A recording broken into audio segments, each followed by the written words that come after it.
한 절씩 교독한 후에 마지막 7절은 함께 읽었으면 좋겠습니다. 제가 먼저 1절을 봉독해 올리겠습니다. 형제들아, 신령한 것에 대하여 나는 너희가 알지 못하기를 원하지 아니하노니 너희도 알거니와 너희가 이방인으로 있을 때에 나를 무서운 그대로 끌려가느니라. 그러므로 내가 너희에게 알리노니 하나님의 영으로 말하는 자는 누구든지 예수를 저주할 자라 하지 아니하고 또 성령으로 아니하고는 누구든지 예수를 주시라 할 수 없느니라. 직분은 여러 가지나 주는 같으며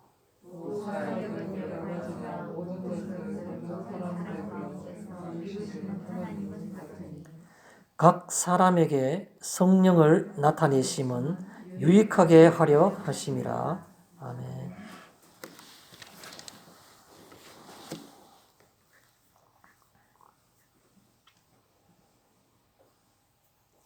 오늘은 이 본문 말씀을 가지고 우리 1절에 나오는 신령한 것에 대하여라는 그 구절을 인용해서 함께 말씀을 생각해 보고자 합니다.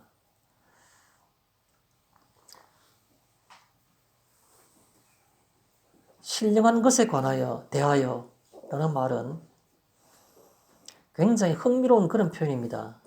또 어떤 때에는 약간의 신비로움이랄까요. 신령하다, 신령한이라는 그런 것은 우리 국어사전에 보면 신기하고 영묘한 이렇게 표현하고 있습니다. 뭐 신기하다는 말은 다 이해할 수 있는데 영묘하다라는 말은 잘 쓰지 않는 그런 표현입니다. 그만큼 이 신령하다는 말 자체를 우리가 국어사전적으로나 국어적으로 표현하기가 쉽지 않다는 그런 말이 되겠죠. 저는 그것이 왜 그럴까라는 생각을 보면서 특히 영묘한이라는 표현을 쓰는 거 보면 신기하다는 말은 사람의 입장에서 볼 때에 놀랍다 그런 뜻이 되겠죠. 영묘하다는 말은 무슨 말이겠습니까?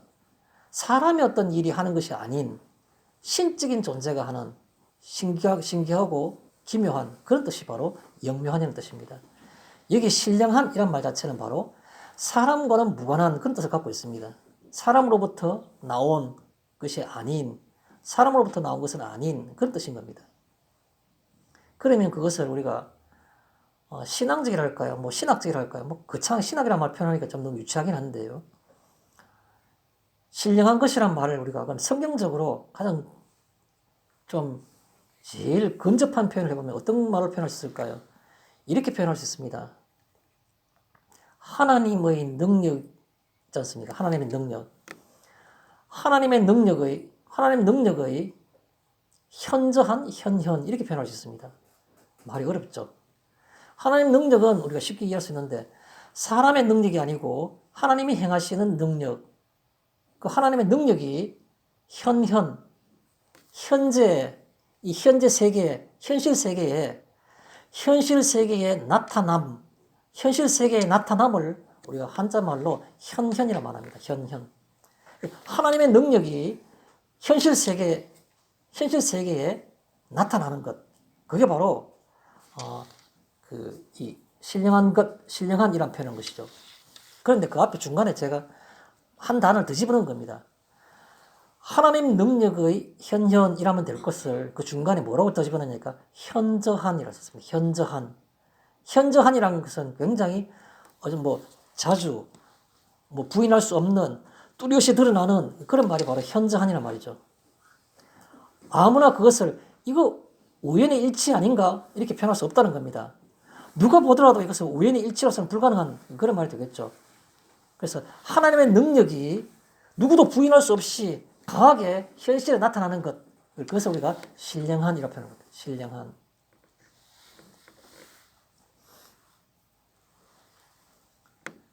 현현은 뭡니까? 현실 세계에 나타나는 것인데 그 현실 세계란 것은 내가 아는 그 사람의 어떤 그런 역사 히스토리 속에 그 신앙의 위인들 속에 아브라함의 생활 속에 야곱이 이스라엘 되는 그 어떤 그런 그 속에서 현현만이 아니라 아무도 알아주지 못하고 또 누구에게 설명해봤자 그게 그런가라고 이렇게 갸우뚱할 수 있는 변변찮은 우리 자신, 내 자신의 삶 속에 나타나는 것을 우리는 현현이라 말하는 겁니다. 하나님의 신령한 것. 형제들아, 신령한 것에 대하여 알지 못하기를 원치 않는다고 이렇게 바울은 이 첫 마디를 끄집어내고 있는 겁니다. 무슨 말입니까? 그 신령한 것이 신앙의 선배들에게, 신앙의 모험들에게, 신앙의 위인들에게 나타나는 것뿐만 아니라 하나님을 아는 백성, 주를 믿는 성도들의 삶 속에, 현실 속에 현현하는 것. 그것을 모르기를 원치 않는다. 알지 못하기를 원하지 아니하노라. 그렇게 바울은 말하고 있는 겁니다. 그래서 제가 오늘 이 말씀의 제목을 신령한 것에 대하여라는 말 속에서는 그 속에 숨어있는 뉘앙스가 알지 못하기를 원하지 아니하노라라는 그 바울의 것들이 그 속에 가서 연결되고 포함되어 있다고 보시면 되는 겁니다. 아, 신령한 것은 신령한 것이구나. 추상적으로 생각하는 것이 아니라 그 신령한 것이 내 삶 속에, 내 현실 속에 나타나기를, 또 나타나는 것을 너희가 모르기를 원하지 아니하노라라는 바울의 권면을, 또 바울의 어떤 그런 그 복을, 기복을, 축복을 우리가 받아들이는 그런 생각으로 이 말씀을 대했으면 좋겠다는 것이죠. 자, 먼저 오늘 12장을 어떤 고린도전서 12장은 고린도전서의 전체적인 맥락을 볼 때에 어떤 위치에 있는가를 조금 제가 정리를 해드리겠습니다. 우리가 몇 주에 걸쳐서 이 고린도전서를 앞에 계속해서 공부를 해오고 있습니다. 뭐 굳이 빌리자면은 9장, 10장, 11장 이 세 장에 걸쳐서 우리 계속해서 매주마다 살펴봤는데 그게 무슨 내용이 있었습니까? 갈등이 있었습니다. 갈등. 첫 번째 어떤 갈등이 있었습니까? 9장 같은 경우에서는 지식 갈등, 지식적인 갈등이 있는 겁니다. 무슨 말입니까? 우상의 제물에 대해서는 우리가 먹어야 되는가 말아야 되는가? 알고 나면 먹지 않아야 되는데 우리가 그럼 굳이 알라고 노력해야 되는가 그렇지 않아야 되는가 등등 우상 제물에 대해서 우리가 어떤 자세를 취해야 되는가는 그 지식적인 해석, 성경적인 적용 이런 지적 갈등이 있었던 겁니다. 그 다음에 10장에는 뭐가 있었습니까?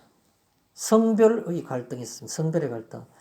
여자가 예배를 드리거나 기도할 때에는 머리에 쓸 것을 써야 되는가 말아야 되는가? 남자는 써야 될까 말아야 될 것인가? 그럼 왜 그런가? 이런 것에 대한 성별적인 어떤 그런 것들이 갈등이 있었던 겁니다. 내용이 중요하지 않는데 실제로 그게 고린도 교회에 있었던 겁니다. 그래서 고린도 교회에서 우상의 제물에 대해서 교회 내에서 내분이 일어나고 또 여자와 남자 간의 어떤 것들에 대해서 예배 드리는 모습에 대해서도 서로 갈등이 있고 해석과 성경적인 어떤 그런 것들에 대한 것들이 기준이 모호했는 그런 것들을 계속 교회가 분열돼 가는 겁니다. 그래서 그거를 나무란 거죠. 마지막에 지난주 11장에 뭐가 있었습니까?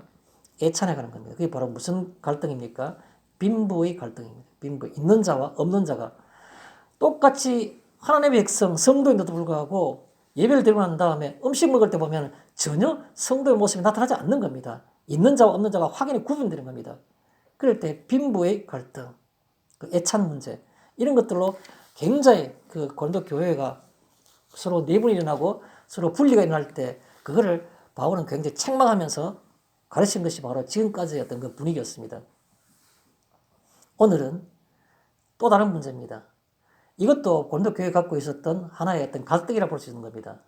어떤 갈등입니까? 은사와 관련된 갈등입니다. 은사와 관련된 갈등. 그래서 이런 맥락에서 우리는 이 오늘 본문을 봐야 되는 것이죠. 왜냐하면 은사와 관계는 뭐냐면 이 고린도 교회에서는 초대교회 복음의 어떤 그 전파를 위해 가지고 성령이 강하게 역사하실 때에 그들 가운데에서는 성령 은사를 받은 여러 가지 형태가 많이 나타난 겁니다. 성령 은사란 것은 하나님께서 주시는 개인적인 어떤 재능, 개인에게 주시는 선물이라 볼 수 있습니다. 은사라는 말은 우리가 일반 사회에서도 많이 쓰는 단어죠. 카리스마라는 말입니다. 카리스마. 헬라어로 카리스마. 카리스마가 무슨 권위라고 이렇게 번역할 수 있지만 그러나 권위라기보다는 오히려 성경의 원어적인 것을 볼 때 가장 근접한 내용은 바로 뭐냐 하면 선물 혹은 재능 그렇게 해석한 것이 가장 가깝습니다. 어떤 그 은사가 있었습니까? 고린도 교회에서는 병 고치는 은사, 방언하는 은사, 방언을 통역하는 방언 통역의 은사, 능력 행하는 은사, 많은 은사들이 있은 겁니다. 그럴 때마다 예언하는 은사도 있고, 많은 사람들이 그것에 대해서 굉장히 자신만이 독특하다고 영적인 어떤 그 신앙적 우월감을 가지면서 이렇게 대한 경우가 많았습니다. 뿐만 아니라 방언을 할 때에는 그 방언 자체가 뭐라 그럴까요? 일반적인 사람의 어떤 그런 것들과는 좀 다른 그런 모습이기 때문에 신비하다고 생각해서 방언에 이렇게 질수 있게 하는 것이 아니고, 한 사람이 방언을 하게 되면 또 다른 사람이 옆에서 다른 방언을 하는 겁니다. 그런데 듣는 사람들은 그 뜻이 무엇인지 전혀 알지도 못하는 겁니다. 그런데 신비로운 현상이니까 그걸 무시하고 억제시키지도 못하고, 교회가 굉장히 무질서하게 이렇게 예배를 드리거나 사람들마다 손에 반복이 생기는 그런 경우까지 갖는 거죠. 하나님께서는 은사를 주시는 것은 복음의 어떤 그 증인으로서 하기 위해서 거기에 어떤 도구로서 사용하려고 하신 것인데, 오히려 그게 교회 내에서의 어떤 그 분리, 내분의 어떤 그런 그 어떤 도구가 되기도 하고 하는 겁니다. 그래서 바울이 여기에 대해서 신랄하게 얘기하는 것이 바로 오늘 이 12장에 있는 말씀이다라는 것이죠. 12장의 내용이 1절을 어떻게 시작합니까? 형제들아, 신령한 것에 대하여 나는 너희에게 알지 못하기를 원하지 않으나, 그렇게 표현하고 있습니다. 신령한 것에 대해서, 하나님이 우리 현실 가운데 하나님의 능력을 나타내는 것에 대해서 너희가 알지 못하기를 원치 않는다. 알기를 원한다, 그런 말이겠죠. 2절에 뭐라고 말하고 있습니까? 너희도 알거니와.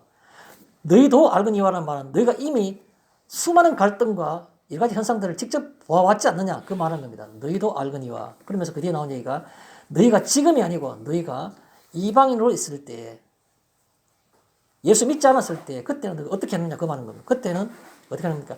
말 못하는 우상에게로 끄는 그대로 끌려갔었느니라.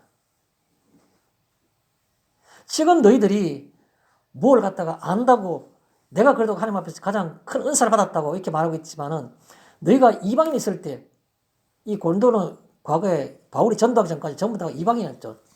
이방인 있을 때, 그때 말하지도 못하는, 예를 들어서 뭐 아데미 여신이라든가 사람 손으로 만든 우상, 거기에 끄는 대로, 그 우상의 어떤 그 믿는 사람들 형식대로 다 끌려갔다는 거죠. 그러므로 3절에 뭐라 말하고 있습니까?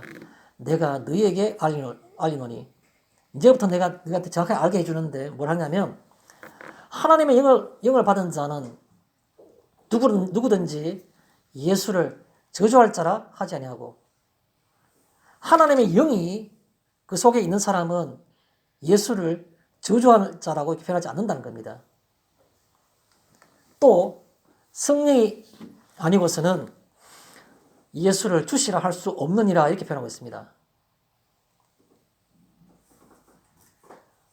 굉장히 중요한 개념이죠. 우리가 만약에 그냥 아무 생각 없이 그냥 예수님을 향해서 나의 주인이라고, 주님 이렇게 말할 때에는 큰 의미가 없는 겁니다. 그런데 내가 혼자 있을 때 다른 사람의 시선을 의식하지 않고 내 마음에 조용히 가슴에 손을 얹고 가만히 내가 생각하면서 내 인생에서 주인이 있는가? 정말 나는 보이지 않는 그분이, 하나님이 그분이 존재하는가? 그분은 과연 내게 주인이신가? 더 나아가서 예수님이, 나는 생각할 때 세상 사람들은 나는 법률적으로는 내가 죄인이 아닌데도 불구하고 신앙적으로는 내가 죄인이었다고, 하나님은 모르는 게 예수님을 알지 못하는 것이 그 자체가 죄인이었다고, 그게 내 마음에 믿어져서 나는 죄인인데 주님의 죽음이 내게 유효하다고 이렇게 느껴져서, 주님 나의 주인이라고, 내 인생은 내 것이 이제 아니라고, 주님이 죽음으로 나를 사셨기 때문에 예수님은 나의 주인이시라고, 그런 고백을 한다 그러면 그것은 바로 성령에 의해서 이루어진 것이라는 겁니다. 그 하나님의 영, 진리의 영이 내 속에 있다는 겁니다. 그게 바로 성령으로 아니하고는 예수를 주시라 할 수 없느니라라는 말씀인 겁니다. 기뻐합시다. 우리 자신을 가치 있게 생각합시다. 무슨 말입니까? 내가 내 혼자 있을 때라도 예수님이 나의 주인으로 내 죄를 대신에 주셨기 때문에 내 주인이라고 믿어지신다면 성령께서 하신 겁니다. 지식으로 하는 게 아니고. 내 속에 성령님 계신다는 것이 얼마나 복된 일입니까? 그걸 얘기하고 있는 겁니다. 4절에 뭐라 말하고 있습니까? 은사는 여러 가지나 성령은 같고. 성령은 한 분이신데 이 한 분의 성령님이 사람마다 각기 다른 은사를 주실 수 있다는 겁니다. 5절에 뭐라 말하고 있습니까? 직분은 여러 가지나 주는 같으며. 내가 교회에서 이런 직분, 저런 직분, 뭐 이런 여러 가지 봉사하는 직분이 많겠죠. 그런 것들이 어느 게 더 가치 있는 거냐? 내가 교회에서 남아서 설거지를 하는 것, 내가 뭐 교회 청소를 하는 것, 뭐 여러 가지 있을 수 있겠죠. 어떤 직분이 더 희생적이고 더 가치 있는 거냐? 그걸 얘기하는 겁니다. 직분은 여러 가지나 주는 같으며. 그러나 그것도 다 주님이 내게 시키신 것이기 때문에 다 똑같은 거라는 겁니다. 같은 거. 사람의 재능대로 주시는 겁니다. 마지막으로 또 하고 난다는 뭡니까? 사역은 여러 가지나 모든 것을 모든 사람 가운데 이루시는 분은 같은 하나님이시니. 내가 어떤 그 일을 한다 할 때, 사역을 한다 할 때, 이게 사역이란 것은 조금 이해하는 것이 구별이 안 될 수도 있는데, 나중에 본문에 가서 다시 말씀을 드리겠습니다. 이게 사역이란 것은 실제로 일을 행하는 겁니다. 행함, 실천, 이렇게 생각하면 됩니다. 내가 이런 것, 저런 것 갖다 모든 일을 실천할 게 한두 가지입니까? 여러 가지 실천할 때, 그 다양한 실천 가운데, 각 사람 가운데에서 그 실천하도록 이루시는 것들도 한 분 하나님이시라는 겁니다. 마지막 7절에 우리가 같이 읽었던 구절이죠. 뭐라 말합니까? 각 사람에게 성령을 나타내면 한 사람 한 사람에게 성령을 나타내시는데 나타내면 목적이 있는 겁니다. 유익하게 하려 함이라 라고 표현하고 있습니다. 우리에게 성령의 나타남이 있는데 그것은 내가 어떤 것을 원해서라기도 있지만은 하나님께서 우리에게 성령을 나타내시는 겁니다. 그래서 각 사람에게 성령을 나타내시는 것은 나타내시면 그 말이겠죠. 나타내시면 유익하게 하려 함이라. 그 유익이라는 것은 누구에게 유익한단 말입니까? 그 사람과 교회에게. 내 자신에게도 유익이 되지만 교회에도 유익이 되게 하는 겁니다. 두 가지가 다 들어있는 겁니다. 유익하게 하려 함이라. 자신과 교회에게 유익하게 하려 함이라. 그런 뜻입니다. 그 뒤에 남아있는 뒷부분에는 그 고린도서 12장에는 이와 같은 연결된 부분들이 많이 나옵니다. 두 가지 정도 나오는데 첫째가 뭐냐 하면 은사의 종류가 나옵니다. 은사의 종류. 당장 그 8절부터 나온 얘기가 보면 은사의 종류가 9가지가 나옵니다. 어떤 사람에게는 지혜의 말씀을, 어떤 사람에게는 지식의 말씀을, 어떤 사람에게는 믿음을, 어떤 사람에게는 병 고치는 은사를, 또 어떤 사람에게는 능력 행함을, 또 어떤 사람에게는 예언함을, 또 어떤 사람에게는 영들 분별함을, 또 어떤 사람에게는 방언 말함을, 또 어떤 사람에게는 방언을 통역함을, 이렇게 해서 9가지를 얘기하고 있습니다. 그 당시에 고린도 교회에 있었던 다양한 은사들의 종류를 다 거기서 나열하고 있습니다. 그 후에 그 뒤에 가면 그 다음에 지체론이 나옵니다. 교회에는 머리 대신 예수님이 있는데 모든 성도들은 어떤 은사를 가지든 간에 모든 성도들은 그 몸의 지체와 같다고 하는 겁니다. 지체는 하나도 없으면 몸이 구성이 되지 못하죠. 그래서 어느 하나 귀중하지 않는 지체가 없다는 거죠. 어느 것은 더 천히 쓰이고 어떤 것은 귀하게 쓰인 것이 없다는 겁니다. 그래서 바울이 말하기를 사도요, 첫째는 사도요, 둘째는 선지자요, 셋째는 교사요, 넷째는 능력 행함이요, 다섯째는 병 고치는 은사요, 여섯째는 서로를 도와주는 것이요, 일곱째는 다스리는 것이요, 여덟째는 방언 말합니다.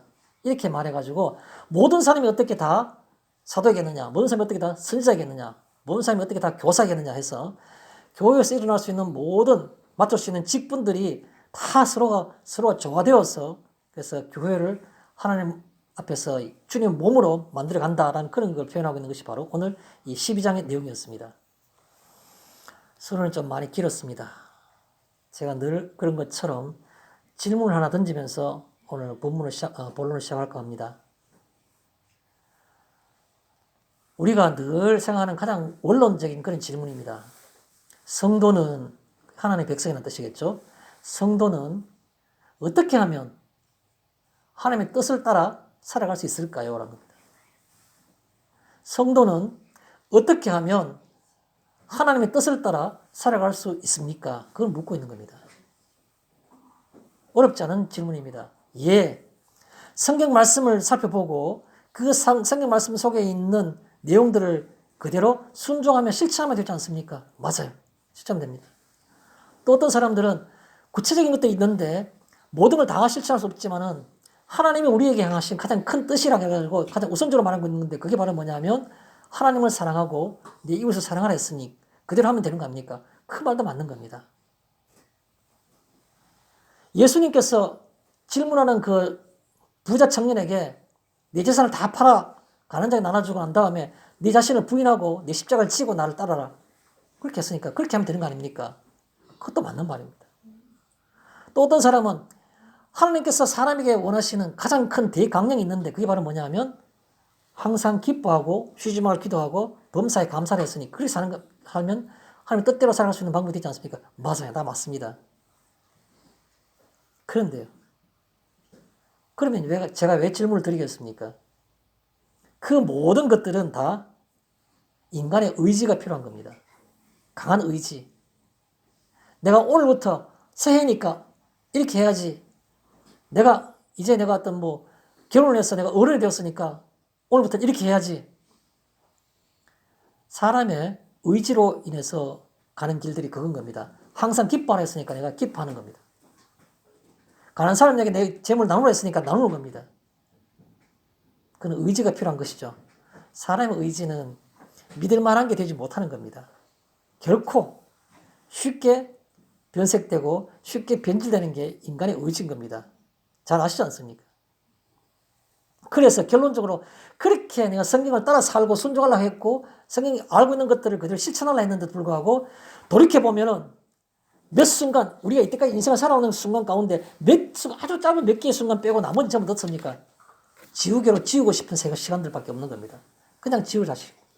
모르겠습니다. 저만의 생각인가요? 저는 그렇습니다. 적어도. 제가 어릴 때부터 지금까지 살아왔을 때 그냥 있어도 하나님의 은총이구나라는 생각할 수 있는 시간들도 물론 있습니다. 그러나 세상적으로 생각해 볼 때, 인간적으로 생각해 볼 때도 그렇고 신앙적으로 생각하면 더더욱이 그런 시간들이 거의 대부분의 시간을 다 지배하고 있는 겁니다. 지금 이 시간, 이 나이 되어가지고는 마음에 할 수만 있다면 생각만 하면 너무 부끄럽기 때문에 너무 추하기 때문에 그냥 지우개로 다 지우고 싶어요. 다. 몇몇 순간 빼고는. 무슨 말입니까? 하나님의 뜻대로 살고자 하지만 살지 못하는 게 바로 인간의 현실이라는 겁니다. 삶이란 겁니다. 본론으로 가겠습니다. 1절에 신령한 것에 대하여 라는 표현이 있습니다. 신령한 것에 대하여.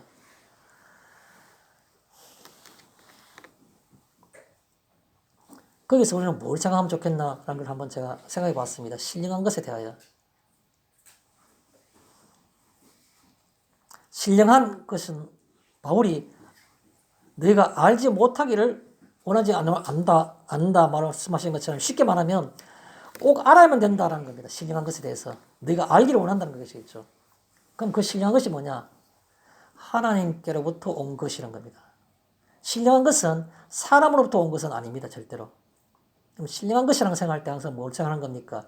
하나님께로부터 온 것. 우리는 자꾸 내 땀과 내 노력에 의해서 생겨난 내 호주머니 속에는 돈, 그걸 자꾸 생각하는 겁니다. 그건 사람으로부터 온 겁니다. 겉으로 볼 때. 물론 하나님께서 허락하시고 그런 게 있지만. 그러나 그런 것이 아닌, 사람으로부터 올 수 있는 것이 결코 아닌, 하나님 아니면 절대로 올 수가 없는 것, 그걸 우리가 신령한 것이라고 하는 겁니다. 신령한 것이라는 것은 바로 하나님께로부터 온 것. 그것을 신령한 것이라고 하는 거죠. 우리가 몸은 이 땅에 살지만은 신령한 것을 반드시 알아야만 된다는 겁니다. 나는 아는데요. 나도 갖고 싶어요. 나도 신비한 현상 한번 보면 내 신앙이 부룩부룩 자랄 것 같아요. 그런가요? 바울은 담담하게 이 은사를 많이 행하는 고린도 교인에게 또 우리같이 은사가 없다고 생각하는 우리들에게 동일하게 표현한 것이 있습니다. 신령한 것에 대해서 알기를 원한다고. 하나님께로부터 오는 그것을 알기를 원한다고. 두 번째입니다. 신령한 것에 대하여라는 말 생각하고 싶은 것은 성도가 소유해야 할, 그렇게 표현하고 싶습니다. 성도가 소유해야 할, 성도라면, 하나님의 백성이라면 반드시 누구나 가지고 있어야 되는 겁니다. 일찍 결론이 나온지 잘 모르겠습니다. 미리 제가 말씀을 드리면, 아까 우리는 어떻게 하면 하나님의 뜻에 순종하며 살까요? 하나님의 뜻을 따라 살 수 있을까요? 하나님 주시는 힘으로 가야 되는 겁니다. 인간의 의지로는 안 되는 겁니다. 그런데요, 하나님의 백성이면 어떻게 되는 겁니까? 반드시 필수적으로 소유해야 되는 겁니다. 그 하나님의 신령한 것을. 하나님의 신령한 것이 없이 신앙생활 하니까, 성도 살아가니까 그게 모든 것에서 문제가 되는 겁니다. 교회 일을 할 때 생각과 행동과 모든 것들이 다 신령한 것에 의해서 그냥 그렇게 이끌어가게 되고 그렇게 진행되게 되면 문제가 없는 겁니다. 신령한 것이 아니고 사람으로부터 나온 것이기 때문에 내가 의지로 나오기 때문에 문제가 되는 겁니다. 여러 가지로. 나는 이렇게 하는데 저 사람은 뭐 하고 있어? 이건 전부 사람에게부터 나온 것입니다. 주의 일, 성도로 살아가는 어떤 그런, 마치 사회적으로 볼 때 사람이 뭐 국민으로서는 국방의 의무, 뭐 납세의 의무, 뭐 그런 의무를 가지듯이 마찬가지로 하나님의 백성이면 반드시 신령한 것을 가져야 될, 소유해야 될 의무가 있는 겁니다. 신령한 것에 대한 소유, 이게 중요한 겁니다. 자, 그 속에서 1절에 보면 또 이런 말이 있습니다. 나는 너희가 알지 못하기를 원하지 않느노라 라는 표현하는 것은, 알지 못하기를 원하지 않는다라는 말은 다른 말로 표현하면 알기를 원한다는 그런 말이겠죠. 그래서 제가 그 쓰나기를 알기를 원하니라고 이렇게 표현한 겁니다. 1절에 알기를 원하니, 쉽게 표현한 겁니다. 바울처럼 막 둘둘 이렇게 둘러서 얘기하지 않고 그냥 직설적으로 표현한 겁니다. 이 신령한 것에 대해서 알기를 원하니라는 겁니다. 이 말을 우리가 어떻게 받아들여야 됩니까? 적극적인 관심을 가져야 되는 겁니다. 적극적인 관심. 성경이 그렇게 말했구나라는 게 아니에요. 내 생활 속에서, 오늘 내 시간 속에서, 내 아침 일어난 이 시간 속에서, 오늘 내 사회생활 속에서, 내 저녁에 잠드는 내 속에서, 내 가까운 사람과의 인간관계 속에서 이것이 반드시 있어야 되는 겁니다. 그래서 적극적인 관심이 있어야 되는 겁니다. 하나님의 신령한 것이. 내 생각과 내 의지와 내 정서로는 도무지 내 배우자와 이런 관계를 가질 수 없는데, 그런데도 불구하고 신령한 것에 의해서 오늘 문득 나를 보니까 100데나리온 빚진 자와 1만 달란트 빚진 임금, 그 이 얘기 아시지 않습니까? 비유를. 내가 도저히 용서할 수 없는데도 불구하고 신령한 것이 내게 보여서 하나님이 나를 1만 달란트 용서해 준 것이 눈에 보이는 겁니다. 그래서 내 배우자의 그 100데나리온이라는 그 큰 빚이 별거 아니게 보이는 겁니다.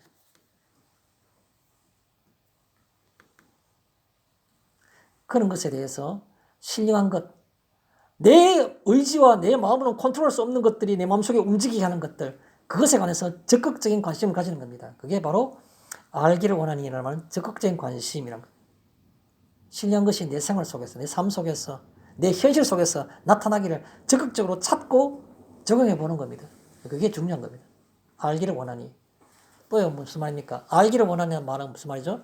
필수적인 이런 뜻입니다. 필수적인. 필수적이란 말은 무슨 말입니까? 없어서는 안 되는 뜻입니다. 성도이십니까? 하나님의 백성이십니까? 형식입니까? 실제입니까? 실제라고요? 그러면 신령한 것이 있어야 되는 겁니다. 자, 그 다음 내려가서 2절에 보면 너희도 알거니와 이렇게 표현하고 있습니다. 너희도 알거니와. 지금 고린도 교회 교인들은 은사 자랑하느라 정신이 없는 겁니다. 근데 바울은 뭘 상기시키고 있습니까?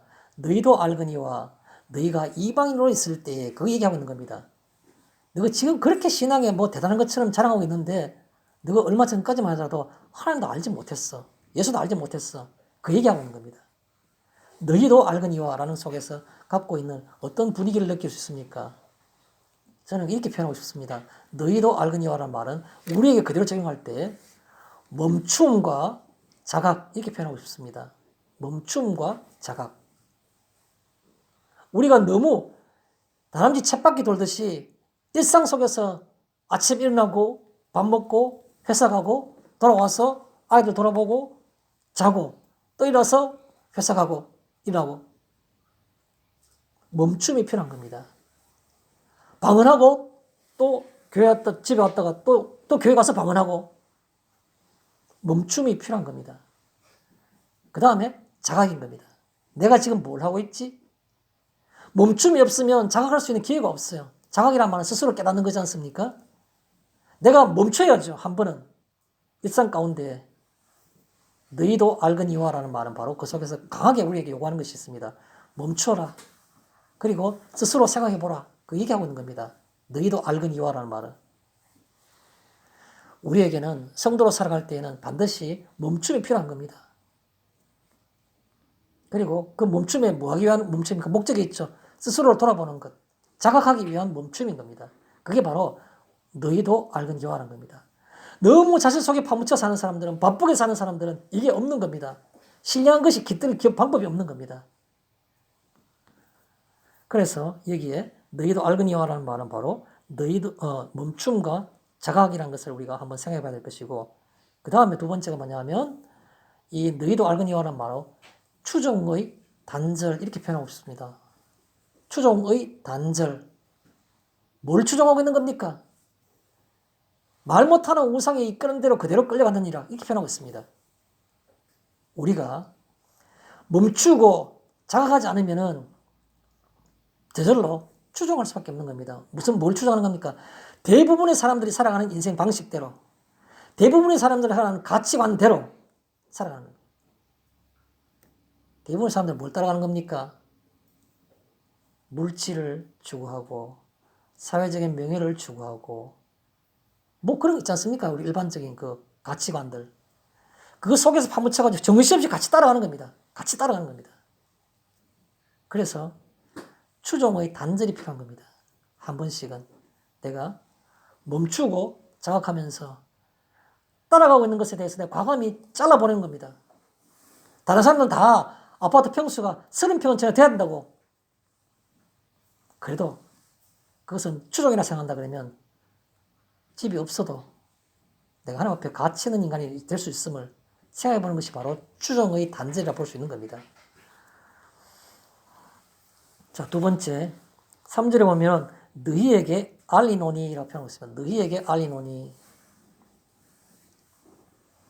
바울이 고린도 교회 표현할 때는 어떤 것을 그 속에 그 뉘앙스를 깔고 있습니까? 너희에게 알리노니라. 바울이 그 고린도 교회에게 알리면은 뭘 기대하는 겁니까? 뭐 변화를 기대하는 겁니다. 변화를.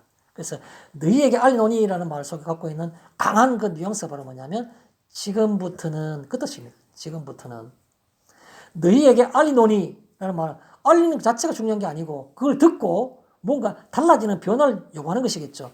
그러니까 그걸 한마디로 표현하면 지금부터는 과거와는 달리라는 그런 말이 되겠죠. 지금부터는 그걸 포함하고 있는 겁니다.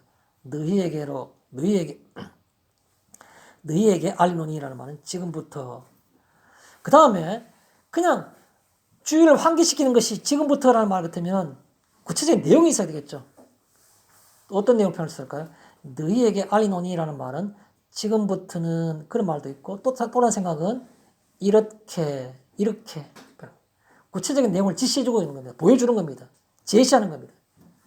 너희에게 알리노니라는 말은 지금부터 이렇게 그런 내용을 간 뉘앙스를 포함하고 있는 것이죠. 그 내용이 뭔지를 한번 보겠습니다. 예수를 저주할 자. 이 표현은 굉장히 좀 듣기 거북하고 표현하기 거북한 그런 표현인데 이것은 하나의 고정된 표현입니다. 이게 뭐 우리가 어떤 표어 있지 않습니까? 뭐 잔악계나 불조심 이런 표어 있지 않습니까? 그것처럼 유대인들이 갖고 있는 어떤 표어가 있어요. 표어. 그게 바로 뭐냐면 그 예수를 저주할 자. 뭐 뒤집어 놓으면 우리 또 이야기 편하겠죠. 저주함 받아야 될 예수. 그런 뜻이 되는 겁니다. 예수를 저주할 자. 이게 항상 표현이 되겠죠. 아나데마 예수스라는 그런 표현인데 이 신약 성경인 이 고린도전서 적혀 있는 이 신약 성경은 그 헬라어로 기록되어 있죠. 그 헬라어로 기록된 원본을 갖다 쭉 해가지고 편집해서 현대에 내려오고 전성되고 있는데 그 원본은 찾을 수가 없고 사본들을 다 해가지고 종합해서 그것들을 앞뒤 대조해가지고 어떤 사본이 더 먼저 있었던 원본에 가까운 것이냐 그걸 전부 다 검증을 해가지고 그래서 현대 지금 우리가 그 세계적으로 유명한 헬라어로 된 성경이 두 개의 성경이 있습니다. 네슬레판하고 랑드판인가? 그 판이 두 개가 있어요. 그런데요. 그 두 개 그 헬라 성경에 보면 희한하게도 다른 모든 것들은 전부 다가 일반 그 소문자 다 일반 다 표기할 때 소문자 다 표기 일어났습니다. 그런데 이 표현만큼은 예수를 저주할 자. 좀 더 내려가면 뭡니까? 예수는 주라는 거죠. 그죠? 예수를 주라는 거. 요거 다 표처럼 다 대문자로 해놨어요. 네슬레판에는 모든 스펠링 하나를 전부 다 대문자로 다 써놓고 아랑드판에 보면 머리 글자만 대문자 썼어요. 이게 바로 무슨 말인가 하면 이게 그냥 일반적인 회화에서 써 있는 그런 일반적인 표현이 아니고 이건 하나의 문구란 겁니다. 문구. 뭐 잔악계나 불조심이라든지 항상 쓰는 늘 딱 글자 하나 안 틀리게 딱 늘 쓰는 상투적으로 늘 쓰는 그런 표현인 겁니다. 표어처럼. 그래서 예수를 저주할 자 혹은 예수를 저주받아야만 되는 자 이렇게 표현하겠죠. 그죠? 그 말을 갖다 그냥 예수를 저주할 자 이건 하나의 문구입니다. 문구. 예수님은 저주받아야 된다라고 하는 거죠. 왜? 유대인이 볼 때 예수님 오셔가지고 하나님 이름을 모독한다고 생각합니다. 불경하게 하는 겁니다. 그래서 제사장이 볼 때 이거는 하나님을 모독하기 때문에 이건 죽어야 되는 겁니다. 그래서 저주받아야 되는 인간인 겁니다. 하나님을 모독하고 모세를 모독했으니까. 그래서 예수를 모독할 자라고 하는 것은 유대인들이 입에 늘 발릴, 입에 익숙한 그런 표현인 겁니다. 이 표현이 그런 표현이라고 말씀을 드리면서 예수를 저주할 자라고 말하는데 앞에 표현이 뭐가 되겠습니까? 하나님의 영으로 말하는 자는 하나님의 영으로 말하는 자는 예수를 저주할 자라고 하지 아니하고 이렇게 표현하고 있습니다. 무슨 뜻이겠습니까? 하나님의 영으로 말해야만이 예수를 바르게 말할 수 있다는 뜻이 되겠죠. 그렇지 않습니까? 하나님의 영으로 말하는 자는 누구든지 예수를 저주할 자라고 하지 않고 그 말은 하나님의 영으로 말하는 자는 누구든지 이런 말을 하지 않는다는 겁니다. 그리고 바른 말, 틀린 말 하지 않기 위해서는 하나님의 영으로 말해야 된다는 뜻입니다. 하나님의 영으로 말해야 된다. 그냥 하나님의 영으로라는 말로 우리가 짧게 말하면 하나님의 영으로 살아가는 것이지 우리 힘으로 살아가는 것이 아니란 겁니다. 내가 날마다 경건생활하면서 구제와 기도를 하면서 내가 그렇게 선행을 하면서 내가 자선단체 자선을 많이 하면서 그렇게 살아가는 것이 아니란 겁니다. 오해할까 싶어서 말씀드립니다. 그 행위가 자체가 나쁜 것이 아니라 내 의지로 살아가는 것이 그것은 성도 사는 게 아니란 겁니다. 하나님의 영으로 살아야 되는 겁니다. 하나님의 영으로. 하나님의 영으로 살지 않으면 내가 천만금에 내가 1000가지 선행을 했다 하더라도 그것은 아무것도 아닌 겁니다. 의미가 없는 겁니다. 하나님의 영으로서 내가 하는 것이 아니라 내 속에 살아있는 영이 나를 그렇게 하시는 것이 필요하다는 겁니다. 그걸 얘기하고 싶어 하는 겁니다. 그렇지 않고서는 하나님의 영으로 살지 않으면 우리는 나도 모르게 내가 옛날처럼 예수를 저주할 자라고 이렇게 표현할 수밖에 없다는 겁니다. 누가 누구든 간에 내가 어떤 교육을 받았든 간에 내 교회 직분이 무엇이든 간에 하나님의 영으로 살지 못하면 예수를 저주할 자라고밖에 할 수 못한다는 겁니다. 바울이 말할 때. 바로 밑에 대조되는 것이 있죠. 예수를 주시라 할 자. 예수를 주님이라 하는 겁니다. 아까 아나데마 예수스라는 말이 예수를 저주할 자라는 그런 고정된 어떤 그 관념적인 표현이라 그러면 여기에 마찬가지로 예수님은 주님이시다는 그 뜻이겠죠. 예수를 주시라 할 자. 이건 바로 어떻게 표현하면 주님이란 말은 우리가 큐리오스란 말 있지 않습니까? 헬라어에 큐리오스 예수스라는 표현입니다. 이것도 고정된 표현입니다. 앞에 나와 있는 그 예수를 저주할 자라는 말도 대문자로 표현해가지고 고정된 것처럼 밑에 있는 이것도 예수를 주시라는 것, 자, 이것도 마찬가지로 그 큐리오스 예수스라는 것도 대문자로 되면 고정된 표본되는 그런 표현입니다. 예수를 주시라 할 자. 어떻게 예수를 주시라 할 수 있습니까? 성령으로 아니하고는 이렇게 표현하고 있습니다. 같은 겁니다. 아까 어떻게 살아야 된다고요? 하나님의 영으로 살아야 된다고 했고, 이게 예수님은 주님이라 말한 것들로 성령으로 아니하고는 이렇게 표현했잖아요. 성령으로 하는 겁니다. 성도는 어떻게 살아가는 겁니까? 성령으로 살아가는 겁니다. 우리가 어떻게 하나님의 뜻대로 살아갈 수 있습니까? 성령의 도움을 받아 살아가는 겁니다. 인간의 의지로는 안 되는 겁니다. 항상 기뻐하라, 쉬지 말라, 기도하라. 인간의 의지로 안 되는 겁니다. 성령으로 살아가는 겁니다. 가능한 겁니다. 여기에 예수를 주시라 했자는 말 무슨 말입니까? 아주 중요한 성경적인 어떤 그 교리적인 그 중요한 내용이 하나 있습니다. 무슨 말입니까? 성령이 우리 안에 계시면은 우리가 예수가 나의 주님이신 줄을 고백하게 되고 그렇게 알게 된다는 겁니다. 그것을 가리켜서 어려운 말로 성령의 내주, 내주란 말은 무엇입니까? 안에 계시는 겁니다. 성령의 내주. 교리적으로 굉장히 중요한 그런 표현이죠. 성령의 내주하심, 내주 혹은 내주하심. 성령이 우리 가운데 계시는 겁니다. 그러면 우리가 믿음이 있어서 믿음이 생기고 예수님이 나의 구주인 줄을 믿게 되는 겁니다. 그래서 주님이라고 고백할 수 있는 겁니다. 여러분, 믿음으로 예수를 주로 시인하게 되면 어떻게 됩니까? 우리가 하나님 앞에 구원을 받게 되는 겁니다. 구원받는 단서, 구원받는 조건이 바로 이게 있는 겁니다. 내가 예수를 주로 시인하는 것. 뭐 때문에? 내 안에 성령님이 계시니까 그 성령님이 내주하심으로 인해서 내가 예수를 주라고 내가 고백할 수 있는 겁니다. 이게 중요한 내주하심인 겁니다. 구원을 어떻게 받는 겁니까? 성령의 내주하심으로 인해서 내가 주로 내가 믿음으로 고백할 때, 믿을 때에 내가 구원을 받게 되는 겁니다. 중요한 개념이죠. 마지막으로 세 번째, 성령과 주와 하나님 좀 말씀드리겠습니다. 본문 4절, 5절, 6절, 3절 나온 겁니다. 무슨 얘기할 때 이 얘기가 나왔습니까? 은사는 여러 가지나 성령은 같고 직분은 여러 가지나 주는 같으며 사역은 여러 가지나 모든 것을 모든 사람 가운데 이루시는 하나님은 같으시니 이렇게 표현할 때 그 앞에 나왔던 그 내용입니다. 그래서 대응하는 것인데 은사와 직분과 사역에 대응해가지고 성령, 주 그리고 하나님 세 분이 이렇게 나오는 겁니다. 아시는 분 당장 뭐 이해하시겠죠. 주라는 것을 우리가 예수님으로 다시 표현하면 주 예수님, 주님 예수님이니까 표현하면 성령 하나님, 예수 성자 하나님, 그리고 하나님, 성부 하나님, 삼위일체를 이게 표현하는구나라는 생각을 할 수 있습니다. 그죠?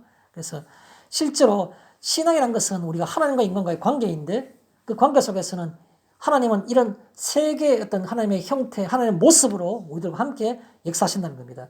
그래서 여기 나오는 성령과 주 하나님이라는 것은 바로 하나님 삼위의 모습이 그 뜻입니다. 삼위. 하나님이 인간에게 그 관계하실 때, 하나님과 인간의 관계를 우리가 신앙이라 말하는데 관계하실 때 이런 세 가지 어떤 모습으로 그게 바로 삼위란 겁니다. 하나님의 삼위의 모습이 우리들에게 역사하신다는 것이죠. 또 그 거룩하시고 존귀하신 그 하나님의 그분이 삼위의 모습, 세 가지 어떤 다른 어떤 모습으로, 형태로 나와 관계하신다는 건 뭡니까?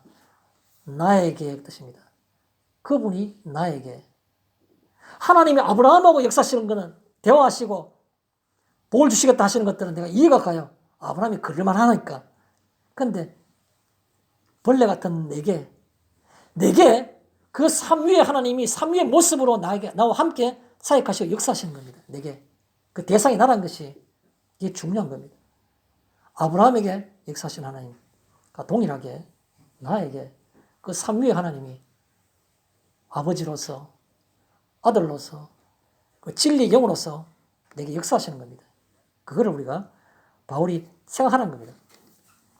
그 밑에 은사와 직분과 사역 간단히 말씀드리겠습니다. 은사가 뭐라고 그랬습니까? 은사라는 건 카리스마라는 말은 아까 제가 은사는 재능이고 선물이라고 그랬습니다. 선물과 재능. 하나님이 우리에게 성도로 살아갈 수 있도록 성도에게 뭔가 성도로 살 수 있는 게 아무도 없으니까 내 손에다 뭘 쥐어준 겁니다. 손에 붙잡게 해준 겁니다. 뭘 주신 겁니까? 병 고치는 은사, 방언하는 은사, 예언하는 은사, 지혜의 말씀, 지식의 말씀.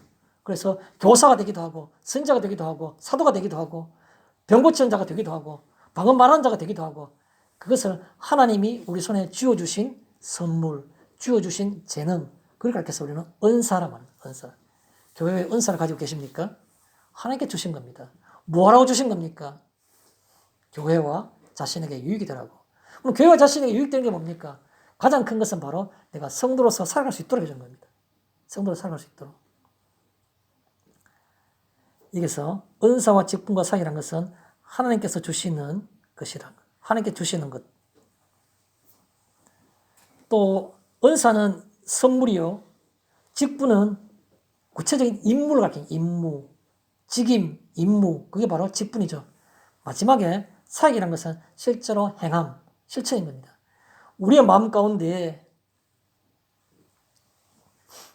선물을 주시고 손에 쥐어진 그 선물을 가지고 내가 특정한 임무를 할 수 있도록 내가 직임을 주시는 겁니다. 너는 집사로, 너는 목사로, 너는 전도사로, 너는 권사로 직임을 주시는 겁니다. 너는 전도자로, 너는 남을 수종되는 사람으로서 섬기는 사람으로, 너는 화장실 청소하는 사람으로 그렇게 우리에게 직임을 주시는 겁니다. 그것을 가르쳐서 우리는 직분이라고 말하는 거죠. 마지막에 사역이라는 것은 그것을 순종하며 행하는 겁니다. 사역. 자, 마지막에 7절에 있는 말씀입니다. 성령을 나타내심. 각 사람에게 성령을 나타내심은 유익하게 하려 함이라. 라는 그 7절에는 그 말씀입니다. 성령을 나타내려 하심. 성령을 나타내심. 성령의 나타내심은 실제로 이루어지는 것이기 때문에 실제로라는 말을 하고 싶습니다. 실제로. 마지막에 한 얘기인데 이것은 지금부터 굉장히 좀 중요한 얘기니까 강조를 좀 하고 싶습니다. 여기에 성령을 나타내심이라는 것은 하나님께서 우리의 현실 삶 속에서 성령을 나타내시기를 원하시는 겁니다. 그게 실제로 우리 은사들인데 왜 그렇게 나타내시기를 원하실까요? 하나님은 왜 우리들에게 사명을 주시고 은사를 주시면서 왜 직분을 주실까요? 그거는 성령을 나타내기 위함인데 나타내시고 뭐 때문에 그 성령 나타내실까요? 그것을 가르쳐 보이는 그것을 성령의 세례라 말합니다. 성령의 세례. 내가 성령의 내주하심을 통해서 구원을 받았어요. 그런데 마치 적절한 표현인지 모르겠지만 을다와 같아서 아무것도 할 수 있는 게 없습니다. 내가 신부는 구원받은 사람이고 하나님의 백성이 되었지만 내가 내 스스로 할 수 있는 게 아무도 없어요. 영적으로 볼 때. 하면 할수록 교회에 시끄러움만 있고 갈등만 있는 겁니다.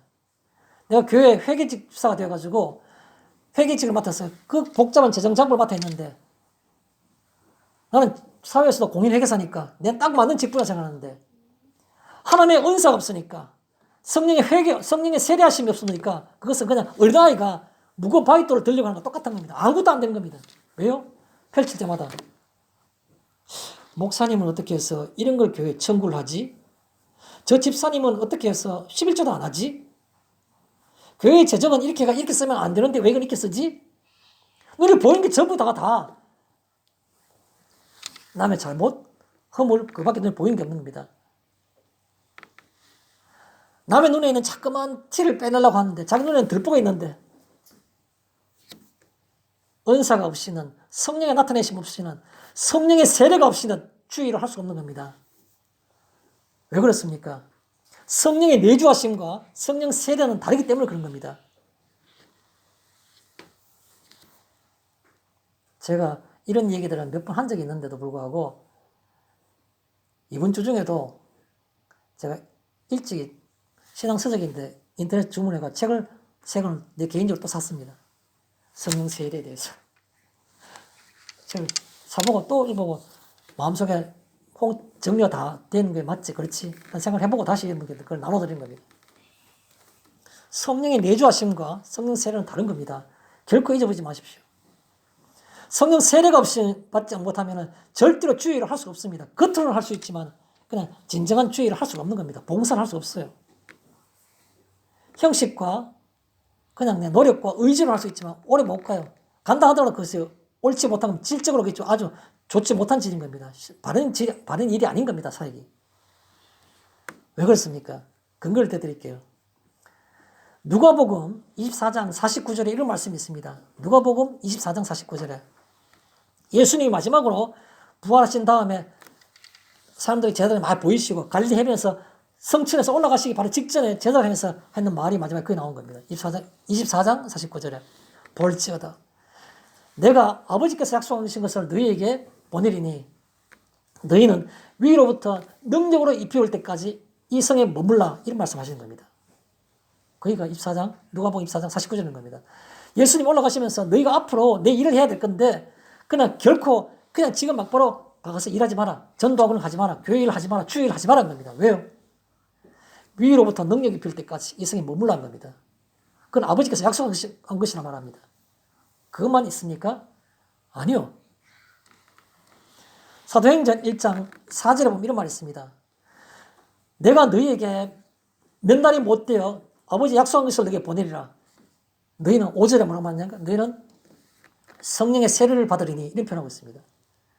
그 아버지께서 약속하신 것들은 누가복음에 있는 말씀이나 사도행전 1장 4절에 있는 말씀이나 다 아버지께서 약속하신 것인데 그 내용이 바로 뭐냐면 성령의 세례를 받으리니라 말한 겁니다. 성령 세례 받지 않고는 아무것도 하지 말란 겁니다. 내가 위로부터 능력이 펼 때까지 이 성에 머무르라. 나가지 말란 겁니다. 그 다음에 우리가 잘 아는 사도행전 1장 8절에 뭐가 있습니까? 오직 성령이 너희에게 임하시면 세례 받으면 너희가 뭘 받고요? 권능을 받고 예루살렘과 온 유대와 사마리아 땅까지를 내 증인이 되리라 하시니라. 성령 세례의 목적이 바로 뭐냐면 성령의 내주하심은 구원과 관련이 있고 성령의 세례는 증인되게 하는 겁니다. 내가 구원을 받았지만 내가 예수 믿는 사람이지만 예수님이 내게 구주라는 것을 확실하게 내가 믿어지지만 그러나 내가 주의를 할 수가 없는 겁니다. 증인으로 살 수가 없는 겁니다. 왜요? 성령 세례 받지 못했기 때문에 증인으로 살 수가 없어요. 바울이 고린도 교회에 그걸 얘기하고 있는 겁니다. 성령 세례를 받으라고. 바울이 얘기만 그랬습니까? 아니요.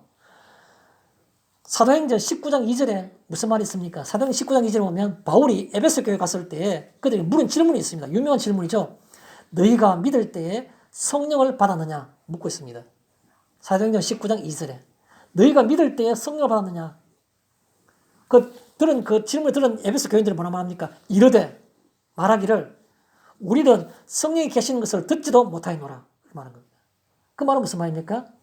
성령의 세례가 나도 모르는 가운데 왔다가 내 속에 그것에 충만하게 역사하시는 겁니까? 아니요. 성령 세례는 그 본인이 확실하게 아는 겁니다. 내가 성령 세례 받았는지 안 받았는지 아는 겁니다. 그렇기 때문에 바울이 묻는 겁니다.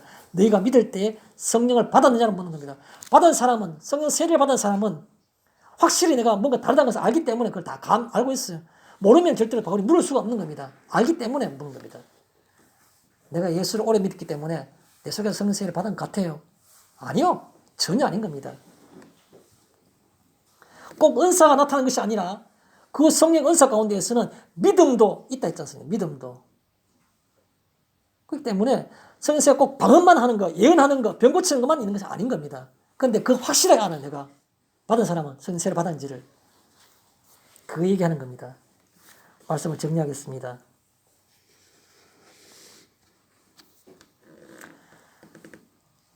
하나님 나라는 믿음으로 들어가는 곳입니다. 하나님 백성은 예수를 믿음으로 백성이 될 수 있는 겁니다. 자격과 신분은, 시민권은. 그런데요, 하나님 백성으로 살아가는 것은, 신분이 하나님 백성이 되는 것은 믿음으로 될 수 있는데, 성령의 내주하심으로 될 수 있는데, 내 고백으로 될 수 있는데, 하나님 백성으로 살아가는 것은, 예배 드리는 것도 하나님 백성으로 살아가는 행위 중에 하나입니다. 그죠? 하나님 백성으로 살아가는 것은 성령의 세례만으로 이루어진 겁니다. 성령의 세례와 은사로 하나님 백성으로 살아갈 수 있는 겁니다. 왜 우리는 하나님의 말씀대로 살지 못할까요? 왜 하나님의 뜻대로 살아가지 못할까요? 성령 세례 받지 못하기 때문에, 은사로 살아가지 못하기 때문에 그런 겁니다. 어떻게 그러면 성령 세례 받을 수 있는가요? 제가 여러 달 전에 제가 그 사도행전 할 때도 그 말씀 드린 적이 있죠. 회개함으로 우리는 성령 세례를 받을 수 있는 겁니다. 어떻게 해요? 나만이 아는 처절한 회개, 내 모든 본질을 다 내놓고 그것을 가르쳐서 예수님은 자기 부인이라 말한 겁니다. 자기 부인. 그러면 그때 나타난 내가 공감할 수 있는, 나만 느낄 수 있는 게 뭐가 있습니까? 첫째, 주요에 대해서 죽는 겁니다. 이전에는 괜찮았던 내 모든 것들이 다 하나씩 다 드러나는 겁니다. 내 어릴 때 했던 하나가 내 속만의 숨은 죄악들, 내가 생각들, 머릿속에 했던 미워했던 말들, 이 모든 것들이 평소에는 그럴 수 있다고 생각했는데도 불구하고 그것이 하나하나 다 올라와가지고 그에 대해서 내가 너무 마음이 아픈 겁니다. 못 견딜 정도로 아픈 겁니다. 땅을 치고 아파하는 겁니다. 밤이 새도록 우는 겁니다. 그러니까 우리는 죄에 대해서 죽는 거란 말했습니다. 그리고 나면 뭐가 생길까요? 세상에 모든 것이 다 원수가 없어지고 다 아름답게 보이는 겁니다. 의에 대해서 사는 겁니다. 주님과 하나님과 신앙과 믿음과 이 하나님 나라에 대한 것들이 너무너무 아름답게 다 보이는 겁니다. 그걸 의에 대해서 사는 거예요. 그전까지 의에 대해서 눈이 감아가지고 보지 못하니까 알 수가 없는 겁니다. 지식으로만 알았는데 그날부터 눈이 환히 떠져가지고 하나님 나라가 내게 그렇게 아름답게 보이는 겁니다. 그래서 의에 대해서 사는 겁니다. 마지막에 이때까지 성령 세례 받기 전에는 나를 위해 살고 내 모든 사고의 중심에 나밖에 없었습니다. 그런데 성령 세례 받고 나면 나는 하도 간 곳이 없고 뭐가 있습니까? 정인 그밖에 남는 겁니다. 이 귀한 것이 내게 있으니까 어떤 것보다도 이 사실에 이 복음의 증인으로 살고 싶은 생각이 드는 겁니다. 그게 바로 성령 세례 받은 겁니다. 우리가